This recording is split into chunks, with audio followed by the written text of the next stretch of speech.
Hi there, welcome to Scandalous. This is a podcast about the most scandalous people and events in history. I'm your anonymous host, Em, and each episode I'll be bringing you stories of the disgraceful, heinous, outrageous, scurrilous, shameful, shocking, and slanderous. I know it's been a while, and I promised you guys this episode a while ago, and we're finally getting to it. Our second episode on the Black Queen, Catherine de Medici. Her long life was filled with scandal from beginning to end, including the event she was most notoriously involved in, the infamous St. Bartholomew Days massacre. Though she was a contemporary of Elizabeth I of England and also fought for religious tolerance, Catherine is remembered in history as the Black Queen, while Elizabeth is often touted as the glorious Virgin Queen who ushered in a golden era. And you'll find out why that is in this episode. Catherine de Medici was born in 1519 and lived during the height of the European Renaissance. Though usually thought of as an Italian, Catherine was actually half French. Her mother was the French princess Anne de la Tour d'Auvergne. Her father was Lorenzo II, a son of the Medici. The Medicis were one of the wealthiest and most powerful families in Europe, but they were not of noble blood. They were part of a new, rapidly rising merchant class, having made their riches by inventing the first international banking system. By the time Catherine was born, the family ruled the city of Florence, and her uncle had even been elected Pope of the Roman Catholic Church. The marriage of Catherine's parents had been a dazzling victory for the Medicis, as it signified the first royal blood to be tied to their family. Catherine's mother was a distant relative of the French king. According to a contemporary chronicler, when Catherine was born, her parents were, and I quote, "as pleased as if it had been a boy." Even though she was a girl, as this glorious couple's first child, Catherine de Medici was born one of the wealthiest heiresses in Europe. Unfortunately, both of Catherine's young parents died from plague only a month after she was born, leaving her their sole heir. Catherine's life began with tragedy, and it seemed to follow her.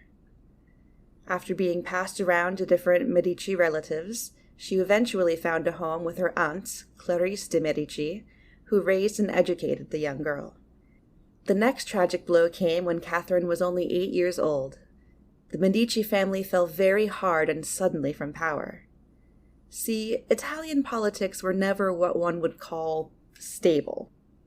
The status of many political families rose and fell often, like waves on a stormy sea. Italy at this time wasn't a united nation, but a diverse geographical and cultural region made up of several city-states, such as Florence, Venice, Milan, etc. Each of these cities had a different ruling family, cultures, and even different languages. They were loosely tied together by geography and the overarching authority of the Pope and the Roman Catholic Church in Rome, but each territory was constantly at war with the others, and the ruling families often fell from power during their Game of Thrones. The Borgias are an excellent example of these types of warrior political families that ruled Italy at the time. I'm sure at least one of them will be getting an episode on this podcast. A little fun, scandalous side fact, the American-Italian mafia, known as the Cosa Nostra, or just the family, inherited their internal structure and much of their political culture from the infamous warrior families of their homeland. Having been born and raised as the most wealthy and spoiled noblewomen in Italy, Catherine now found her very life in danger. She was captured by the new ruling family of Florence and forced to live in a convent for her own protection. At different points during these early struggles, it was suggested by various enemies of her, among other solutions, that she be left in an army brothel to have her marriage prospects spoiled, or that she should be lowered over the city wall so that her allies would shoot and kill her by mistake. The intelligent young girl realized early in these years of captivity that to survive and flourish, she must ingratiate herself to those who held power over her. Catherine put on a brilliant mask of obedience and docility and charmed the nuns at the convent she was held captive in. The nuns were mostly second or third daughters of noble families who did not have large enough dowries to marry well. It helped that they respected Catherine as a fellow lady of their same esteemed social class. They gave Catherine her own room and spoiled her as much as they could. I can imagine Catherine probably learned much from these wise older noblewomen about how to conduct herself in the future as a powerful lady in Italian society. Though Catherine's captivity was somewhat comfortable, fate always seemed ready to step into her life and cause some mischief or scandal. A couple of years into her confinement, an armed guard came to escort Catherine away from her convent. Not knowing why they came for her or where she was going, and in fear for her life, the quick-witted 11-year-old girl cut off all of her hair and donned a habit in an attempt to convince the guards that she had become a nun. As they attempted to take her, she cried out to the guards, "Let us now see what excommunicated wretch will dare to drag a spouse of Christ from her monastery." It was a brilliant play, but despite her valiant effort, the guards did eventually take her. The people of Florence followed her armed escort through the streets, shouting all kinds of insults and death threats at her. The Medicis were powerful, but they weren't exactly loved by everyone. Despite this adversity, Catherine ultimately managed to use her magnificent personality to charm the captain of the guard, and she survived the journey to her new place of captivity. She was very good at surviving, and that talent would serve her very well in the future. I mentioned that Italian politics were unstable, right? By her early years, the political tides had turned again in Italy, and once again, the Medicis ruled Florence, and Rome had a Medici pope. Catherine's aunt had sadly passed during her confinement, so this new pope, Catherine's cousin, was now her sole guardian. And this pope was extremely excited about Catherine's future marriage prospects, and how she could be used as a pawn in the game of international politics. As she was now of marriageable age, which was around 13 or 14 in this era, Catherine was now considered as a bride for the most eligible bachelor princes of Europe, including, interestingly, Henry VIII's illegitimate son, the Duke of Richmond. But the Medici Pope was an ambitious man. He knew Catherine's worth and wanted the best for her, not a mere nobleman or a bastard son of a king. After some absolutely Medician scheming, he was able to secure a treaty with Francis I of France, which included the marriage of Catherine to Francis's second son, Henri. This marriage would put Catherine and any of her children in line to the throne of France. It was an absolute triumph for the Medici family. And so, at just 14, with much pomp and ceremony, Catherine was shipped off to a foreign country to marry a man she had never met. She was sent by her cousin Pope with a giant dowry and endless jewels and dresses, etc. Catherine was absolutely covered in jewels as she entered the city by carriage. Onlookers wondered how the young girl would be able to walk under such weight, but Catherine managed. She always managed. On the plus side, she would be marrying a prince who was second in line to the throne of France, and she would become a royal princess. And at least her future husband was her same age. She could very well have been married off to a much older man, as was often done, and she would eventually force her own daughter to do. As Catherine discovered upon meeting her husband, Henry was athletic and very attractive. It did not take long for this princess, who had been through such tragedy and suffered such loss, to fall completely in love with her new prince. Unfortunately, Catherine's story is not a fairy tale with a happily ever after. I did warn you that tragedy haunted her throughout her life. Though Catherine had her lovely French prince, Henri was not as enthusiastic about his princess. To put it bluntly, Catherine de Medici was not considered beautiful. Her mouth was too large, and she had the bulging eyes which were common to the Medici clan. Though charming and elegant and attractive in her own way, Catherine was not up to the beauty standards of French society, which prized nothing above physical beauty. A diplomat described her later in life as, and I quote, "a beautiful woman when her face is veiled." This wasn't all Catherine had going against her in Henri's eyes.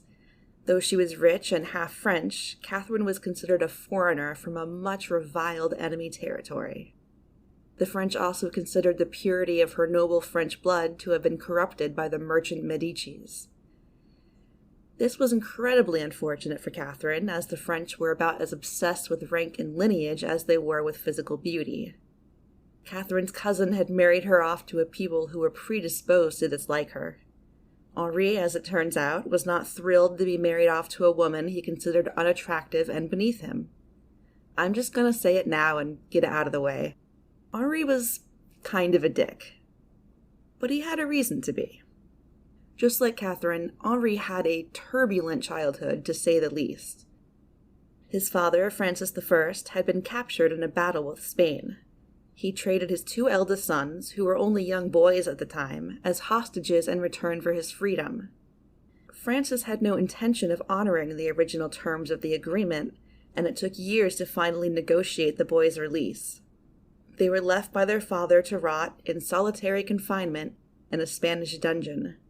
By the time they were returned to France, the one happy and charming Henri had turned into a sullen and cranky young man. But can you blame him? The boys had even forgotten how to speak French. The king had no patience for this kind of emo melodrama from a royal prince, and he openly favored Henri's brother. Though Henri was his second son, this marriage and the alliance with Rome was incredibly important to the king.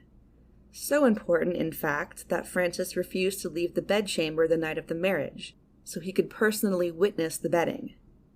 Yes, the teenage Catherine lost her virginity while her new father-in-law, the King of France, watched.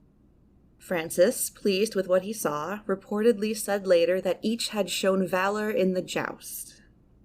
Though the wedding night went well, Catherine found quickly, to her great consternation, that Henri was already in love with another woman. He was wholly devoted to a lady almost 20 years his senior, the fabulous Diane de Poitiers, and Diane had no intention of giving him up. Though much older than Henri, Diane was in her prime, tall, elegant, cold, and beautiful. Short, dark, bulgy-eyed Catherine was no match against this lovely siren. Henri courted Diane publicly and wore her colors at jousts, which humiliated Catherine. The prince spent the majority of his time with Diane instead of his new wife, whom he showed little interest in. To make matters worse, only a few months into her life in France, Catherine's cousin, the Pope, died, leaving her dowry unpaid and the papal alliance with France broken. Without her inheritance and the alliance to protect her, Catherine was now politically useless. Francis proclaimed grumpily that Catherine had come to his court stark naked. She could have been repudiated and sent back to Italy or put into another convent, but Catherine did everything she could to avoid this fate. Just as she had done before in a situation of powerlessness, she hid her shame and anger and worked at charming the French court and the most powerful man there, her new father-in-law, the king. Francis I was a true Renaissance prince, handsome, cultured, and highly intelligent. He was obsessed with beauty and art and was absolutely dazzled by the works of the Italian Renaissance. Catherine used this to her advantage. She spoke to the king in Italian and intrigued him with stories of her childhood growing up in the papal court, which was filled with opulence, beauty, and the artists France so adored. The king suddenly became very interested in this young, quiet girl he had barely noticed before. Catherine used all of the weapons in her charming arsenal to bewitch the king, and he delighted in her wit and charm. He admired this young woman who, though not beautiful, was incredibly intelligent and amusing, especially for her age. He even began to call Catherine my daughter. Francis I was dominated by his powerful mistress, the Duchesse of Anton. Seeing how much he enjoyed Catherine's company, she took the young girl up as well, allowing her to become part of the ultra-exclusive set of fashionable women she headed. This flock of lovely beauties, known as La Petite Bande, constantly surrounded and entertained the king. Catherine's entrance into this little group signaled to the court that she now had the king's protection and favor.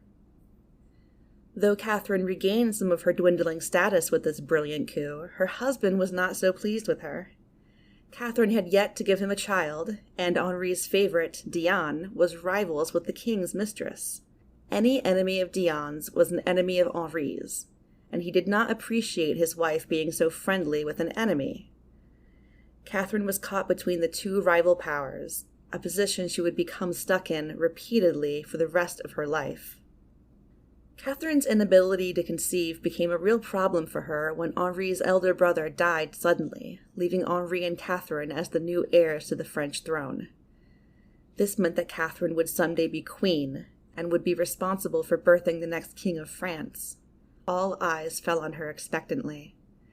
As Francis and Henri mourned their son and brother, Catherine did everything in her power to conceive, but nothing she did seemed to work.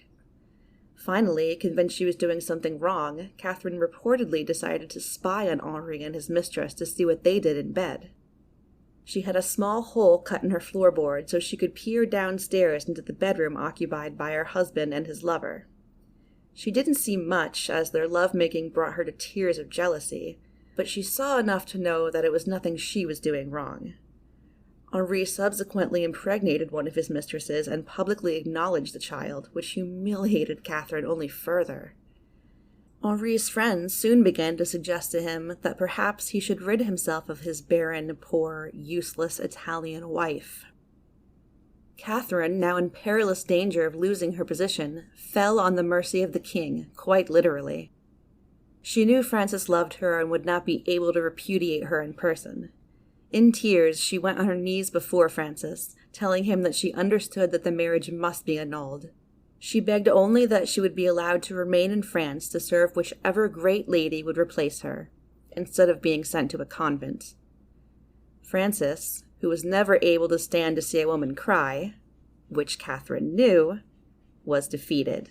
He said to her, "My child, it is God's will that you should be my daughter and the wife of the Dauphin. So be it." Catherine's place as Henry's wife had been saved, but her position was still precarious. Help came to Catherine finally from a strange source, Henri's favorite, Diane. Diane did not want the docile Catherine to be replaced by a more beautiful or ambitious lady who may become a rival for Henri's affections, so she took Catherine under her wing and did all she could to help. Catherine allowed this to happen, pretending to be grateful and to like Diane. Diane went so far as arousing Henry and then sending him to Catherine's bed to finish the act with her. She also gave Catherine some sexual advice. Apparently, Henri had a medical condition which caused his penis to point downward when erect. Diane suggested to Catherine that they might try a different sexual position, which, translated into English, meant something like in the style of a dog. This was not the only time Diane and Catherine worked together. Years later, Henri would eventually fall for a new, younger mistress who was a rival to Diane and an annoyance to Catherine. The two ladies double-teamed Henri and basically made the man's life a living hell until he finally sent the new mistress away. It took a few years, but after receiving regular nightly visits from her husband, Catherine finally became pregnant. Side note, apparently it was known amongst the nobility that Medici women had a family trait of not being as fertile in their early youths. Francis's sister, who was one of the few people at court who was very kind to Catherine, attempted to comfort her with this fact when she was still having trouble getting pregnant. Catherine gave birth to a boy, to her delight and the general ecstasy of all France. Suddenly, this much-despised Italian princess had become the mother of the future king of France. This changed everything for Catherine and her future destiny.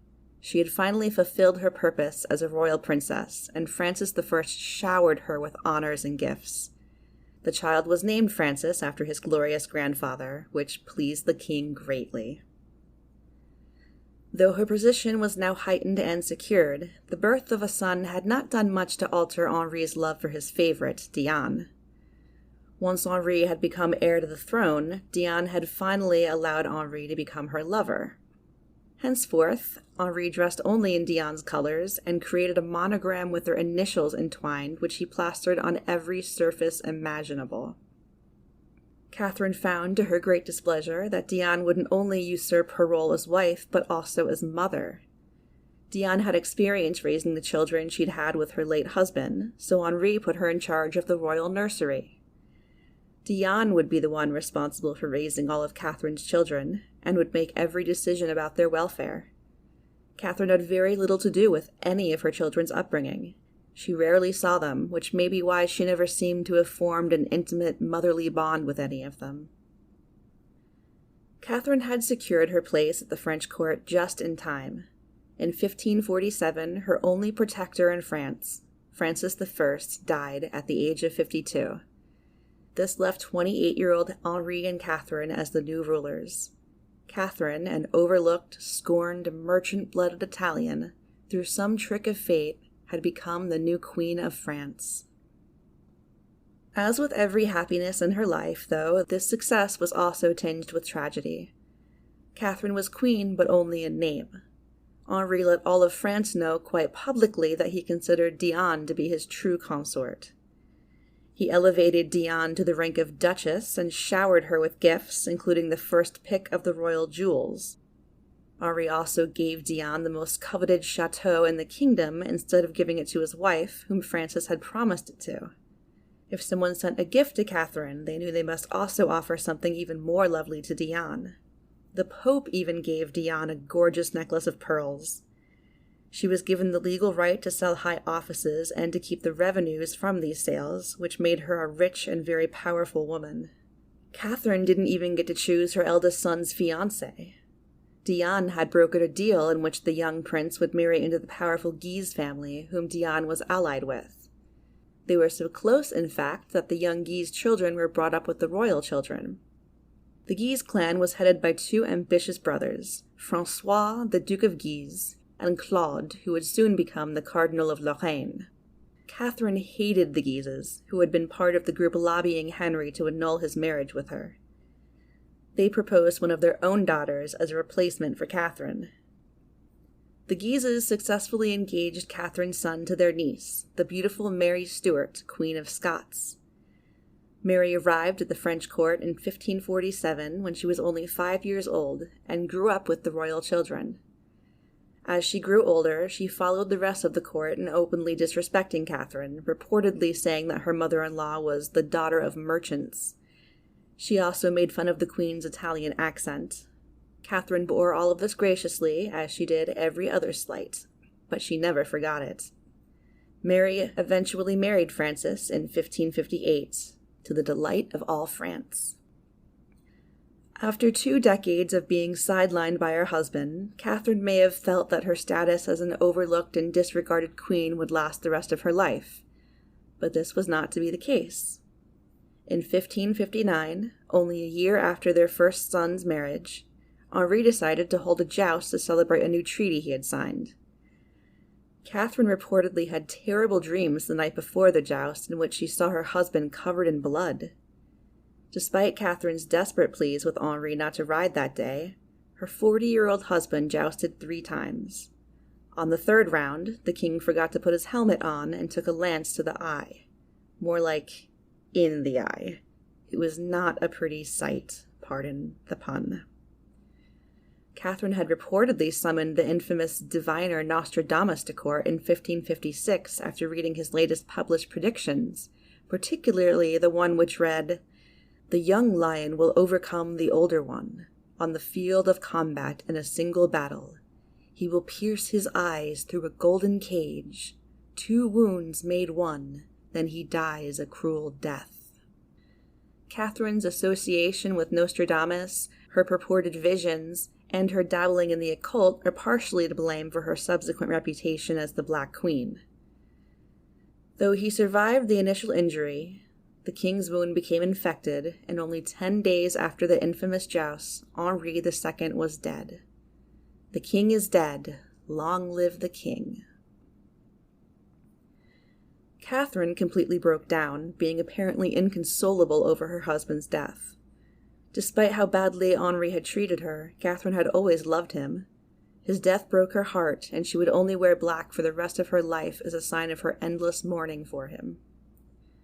Though nearly prostrate with grief, Catherine did find it within herself to decree that Diane was banished from court. Only 1 day after the king's death, Catherine requested the royal jewels back from her husband's former mistress. They were returned with a full written inventory and a written apology from Diane. Catherine also took possession of the chateau Henri had given Diane. After having pretended to like her husband's mistress for over 20 years, Catherine now kicked the woman to the curb and never saw her again. She later said to one of her daughters, "If I made good cheer for Madame Diane, it was the king that I was really entertaining. And besides, I always let him know that I was against my will, for never did a woman who loved her husband succeed in loving his whore. For one cannot call her otherwise, though the word is a horrid one to us." Diane did not fare much better with her allies, the Guises. They dropped her from favor as quickly as Catherine had. The Duke of Guise immediately moved into Diane's new empty suite of grand apartments. Charles, the younger of the Guise brothers, who had received his cardinal's robes thanks to Diane's influence and favor, now let her know that he believed his family had demeaned itself by its connection with her. I'd say the Guises were snakes, but even snakes have more loyalty than the Guises did. Catherine's daughter-in-law, Mary, the Queen of Scots, was now the Queen of France. She kept to Catherine's side and helped guide her through the grief-stricken days following her husband's passing. She sat with Catherine while receiving guests who were giving their condolences. She spoke for the Queen Mother when Catherine did not have the strength. The Guises were now at the height of their political power. Though Catherine's son, Francis, was now king, he was not yet quite old enough to rule on his own and command the sort of authority required by a monarch. Via a brilliant coup, the Guises secured power over the young prince and of the country. Legally, the right to rule as regent should have fallen to the senior nobleman in France after the royal princes, which was Antoine Bourbon. Fortunately for the Guises, Antoine was a lazy, submissive man who was easily outmaneuvered. The Guises claimed superior entitlement to rule on the basis of their familial connection with the young new queen, and would therefore serve as regents. The brothers would split the responsibility of ruling the country in two, and they would rule together equally.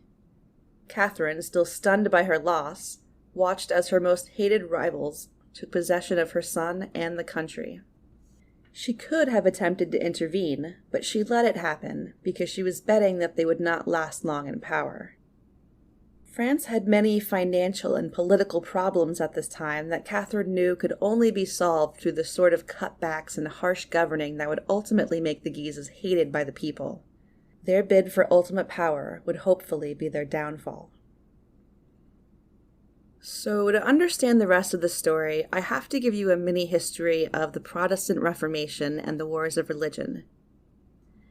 In the 16th century, a religious reform movement known as Protestantism began to sweep across Catholic Europe. Reformers became known as Protestants because they were protesting aspects of the Catholic Church. There were several different kinds of Protestants. French reformers were generally Calvinists, who followed the teachings of John Calvin. Each reformer sect had its own diverging beliefs, but all were seeking reform of the Roman Catholic Church, which they accused of having become too worldly and distant from the common people.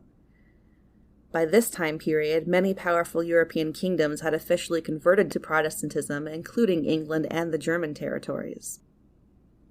Protestants wanted the freedom to read the Bible in the common tongue instead of Latin, so they could interpret it for themselves. Previously, only clergymen and nobility who had been educated in Latin could read the Bible or understand anything said during the Mass. The Reformers also believed that each person could speak to God directly without the need of an intermediary, such as a priest. Most of the sects also shunned the idea of worshipping saints and many other sacred Catholic practices, believing them to be a form of idolatry. Most importantly, they rejected the idea of Holy Communion, the belief that the bread and wine consumed during Mass, once consecrated, became the literal, physical embodiment of Jesus Christ. To modern people, these differences may seem like small details, but in the 1500s, ideas like these were considered absolutely heinous and blasphemous by most Catholics. Remember the Pilgrims? You know, Plymouth Rock, etc. They were Puritans, a niche Protestant sect that believed Calvinists weren't Protestant enough. Their goal was to purify Protestantism. The Puritans were considered dangerous religious fanatics and heretics by most of Europe, which was why they ultimately made the decision to flee to the Americas and start a new society there. For centuries, France had been ardently Catholic, and for good reason. It shared a border with the two most Catholic kingdoms in Europe, Italy and Spain. Were France to come under the sway of Protestantism, Italians, the Roman Catholic Church, and the mighty armies of Spain would happily invade France. They had attempted to invade England on the same premise in the same period. The Spanish king sent an entire armada of battleships in a failed attempt to invade England and oust the Protestant Queen Elizabeth I.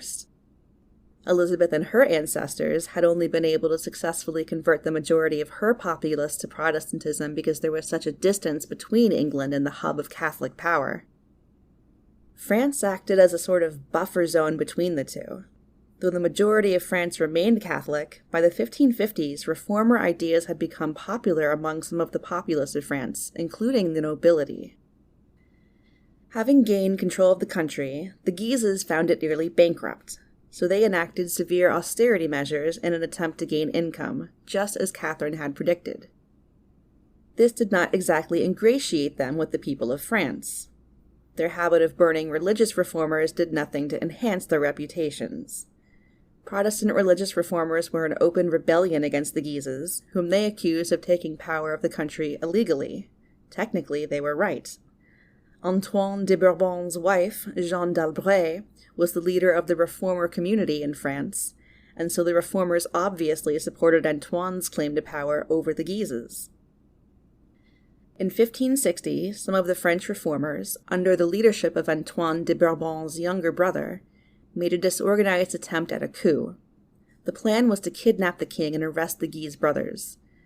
This failed plot, which had been secretly financed by Elizabeth I of England, would come to be known as the Conspiracy of Amboise. It may be where the French reformers got the nickname they subsequently went by. Supposedly, when the reformers fled from the Catholics, some witnesses said the reformers looked like poor men, not worth an Huguenot. An Huguenot was a small amount of French money, similar to a dollar bill. The reformers, many of whom believed in the holiness of poverty and modesty, reclaimed the name and took it on as their sobriquet. The Guises' revenge on the Huguenot conspirators was ruthless. Dozens of men were hanged or sewn into sacks and thrown into the river to drown. 52 of the leading conspirators were sentenced to execution, and all of them were beheaded in a gruesome spectacle that was witnessed by the entire French court. The Huguenots, enraged by such violent repression, only became more rebellious and determined. They began arming themselves and preparing for what they felt would inevitably become a holy war. At this point, some very important, powerful noblemen began to defect to the Huguenots. Whether this was due to genuine religious conversion or because they hated the Guises that much was yet to be seen. Catherine was terrified for herself and her children. She was stuck between two powerful rivals who were fighting for the control of her son and the country she had sworn to protect. Should either side prevail, Catherine may be pushed to the side, or her son's claim to the throne somehow negated. She couldn't let either side win. This was one Gaspard de Coligny, Admiral of France and the leader of France's navy, in an attempt to gain allies, helpfully suggested to Catherine that perhaps she should be the one ruling the country. Catherine apparently secretly agreed with him. After doing some research, Catherine found that the majority of Huguenots were not rebels or traitors against her own son or the crown. They only wanted the Guises out of power, much like herself. It made more political sense for Catherine to support the Huguenots, who were respectful to her, unlike the greedy, disloyal Guises.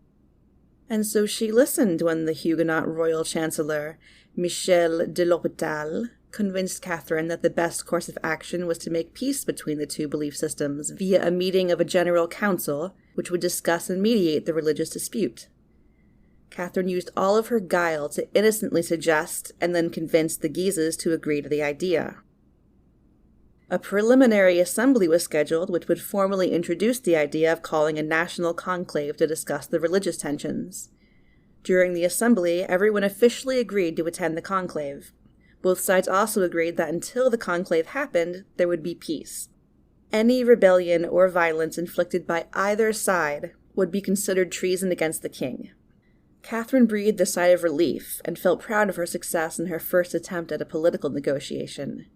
She should have known, perhaps, that the Guises were up to something.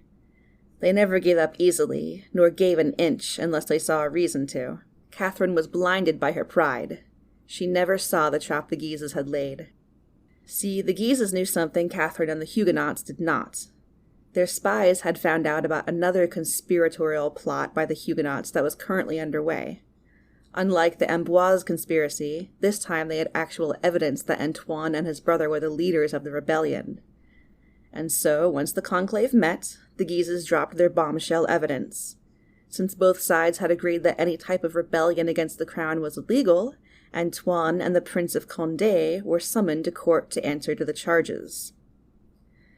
Condé, fearful of an invasion by a Guise army lest he not show up, answered the summons. Upon his arrival at the royal court, he was arrested and imprisoned. The Guises, in a rush to see Condé convicted, had him tried by a private tribunal, which conveniently sentenced him to death for treason. Antoine had made what was apparently the only smart decision in his life and refused to appear at court. Just as the two sides were at the height of their tensions, fate and tragedy stepped into Catherine's life once again. The young King Francis had been plagued by an undiagnosed illness since his birth, probably genetic tuberculosis inherited from Catherine. He had an earache, which turned into a large abscess. It's still uncertain what exact ailment Francis suffered from, but whatever it was, it killed the poor king when he was only 16 years old. And so the tides of power in France shifted once again.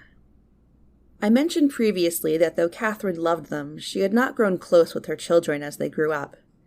This is perhaps why her child's death didn't seem to affect Catherine the way the death of her husband had. She was working on a plot to gain control of the country before Francis had even died. Her focus was now on her second son and protecting his right to the crown. Francis had been so weak and physically undeveloped that even by his death, his testicles had never dropped. He hadn't sired any royal heirs, so upon Francis's death, Catherine's next son became the heir. This meant that Francis's grieving widow, Mary Stuart, the Queen of Scots, was no longer the Queen of France. Catherine didn't even give the shocked girl a full day of mourning before asking for the royal jewels back. As soon as her official period of mourning was over, Catherine made it clear to her former daughter-in-law that Mary no longer had a place at the French royal court. She was asked to retire to one of her Guise uncle's estates. The Guises wanted Mary to wed Catherine's second son, Charles, the new heir to the throne, so she could continue to be queen. I can only imagine the pleasure Catherine must have taken in denying them this prize. The Guises also tried to marry their widowed niece to the King of Spain's son. Unfortunately for young Mary, Catherine had married her own eldest daughter to the Spanish king a few years earlier. Catherine now used her influence with her daughter, who had become the Queen of Spain, to secretly dissuade the king from the match. Mary Stuart, having had every potential European marriage prospect blocked by Catherine, was finally sent back to Scotland.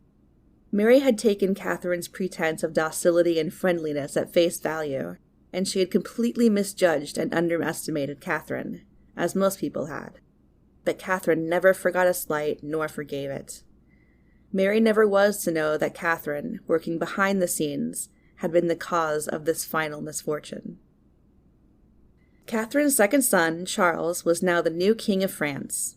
He was only 10 years old, which meant he was far too young to rule on his own. A regency was inevitable. Catherine took Admiral Coligny's helpful advice and plotted to make herself regent. The Guises, after all, had no legitimate claim to power, as their niece was no longer queen. Suddenly, the Guise brothers began to rethink their decision to condemn the Condés, who were princes of the blood after all, to death. Antoine de Bourbon was now, beyond any doubt, the man who should have been acting as regent for the young king. As Francis lay dying, Catherine summoned Antoine to court for a private meeting. She invited the Guises to join her as well in an advisatory role. Instead of offering Antoine the regency, she surprised everyone in attendance by offering him a deal instead. If he gave up his right to the regency to Catherine, she would release his brother and make Antoine the lieutenant général of the kingdom. She also promised to marry her youngest daughter to Antoine's son, which would put his family more directly in line to the royal throne. Antoine was a weak-willed man, as I've mentioned, who wanted nothing more than to get as far away from the royal court as he could. He readily agreed with Catherine's proposition. Now Catherine turned to the Guises, who were absolutely stunned by her bold move. She knew the precarious situation they were in regarding the arrest of Condé, so she offered them a way out, implying coyly that she would pretend Francis had ordered the arrests instead of the Guises. If the king died, nobody would know the truth, and the entire mess could be laid at his feet instead of theirs. The Guises, outmaneuvered by the formerly docile queen they had overlooked, knew they had no choice but to agree to Catherine's regency. And that was how an Italian with merchant blood became, essentially, the absolute ruler of France. Catherine was now the most powerful woman in Europe, even eclipsing the magnificent Elizabeth I. And we'll learn all about her infamous reign in the next episode. Thank you so much for listening. As always, if you have any questions or comments, you can always reach out on social media. Just look up Scandalous History Podcast on any of the platforms. We are there. We also have an Instagram and Pinterest account with extra historical images relating to each episode. Thanks for listening, and see you next time on Scandalous.